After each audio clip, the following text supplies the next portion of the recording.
ബാക്കില് മുടി വളർത്തുന്ന ഇഷ്ടല്ല. വോയിസ് ബാക്കി മുടിയൊക്കെ വളർത്തി ഇങ്ങനെ കുലിക്കുന്ന വോയിസ് ഇഷ്ടമാണ്. ചില പെമ്പിള്ളേരുടെ ഒക്കെ തെറ്റിദ്ധാരണയാണ് ആമ്പിള്ളേർ മുടി വളർത്തുന്ന പെമ്പിള്ളേരുടെ ഇഷ്ടം പിടിച്ചു പറ്റാനാണ്. അല്ല, എന്റെയൊക്കെ റീസൺ തന്നെ വേറെയാണ്. ഒരു 2000 കാലഘട്ടത്തിലൊക്കെ ജനിച്ച ഒരു സാധാരണ മലയാളി കുടുംബത്തിലെ പയ്യനാണ് ഞാൻ. മുട്ടിലെ മുറിവ് മുതൽ കണ്ണിലെ ചോപ്പ് വരെ മുടി വളർന്നതുകൊണ്ടാണ് വന്നേക്കുന്നത് എന്ന് പറയുന്ന പേരൻസ് ആയിരുന്നു എനിക്ക്.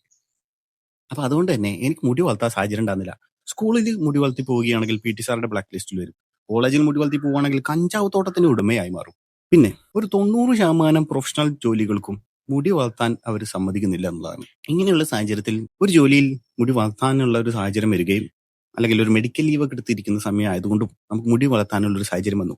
അങ്ങനെ മുടി വളർത്തിയിട്ട് നമ്മൾ സന്തോഷിച്ചിരിക്കുന്ന സമയത്താണ് ഇതുപോലുള്ളവർ വന്ന് പറയുന്നത് ഞങ്ങളെ കണിക്കാനല്ലേ നിങ്ങളൊക്കെ വളർത്തുന്നത്. ഇനി ഇതൊക്കെ കഴിഞ്ഞ് വളർത്തി തുടങ്ങിയപ്പോ വേണ്ട ഇത് ഇങ്ങനെ എടുത്തിട്ട് താഴോട്ടിടുമ്പോൾ കിട്ടുന്ന ഒരു സുഖമുണ്ട്. ഈ സുഖം ഒന്ന് അനുഭവിച്ചു കഴിഞ്ഞാൽ പിന്നെ നമുക്കിത് വെട്ടാൻ തോന്നില്ല. ജോലി പോയാലും കുഴപ്പമില്ല, വെട്ടണ്ടെന്നൊക്കെ തോന്നിപ്പോ. പക്ഷെ അങ്ങനെ ചെയ്യരുത്. എന്തായാലും ഈ സത്യം നിങ്ങൾ മനസ്സിലാക്കണം എന്ന് വിശ്വസിക്കുന്നു. പിന്നെ എന്നെ പോലെ റീസൺ കൊണ്ടാണ് നിങ്ങൾ മുടി വളർത്തുന്നുണ്ടെങ്കിൽ നിങ്ങൾ കമന്റ് ചെയ്യും. Okay bye.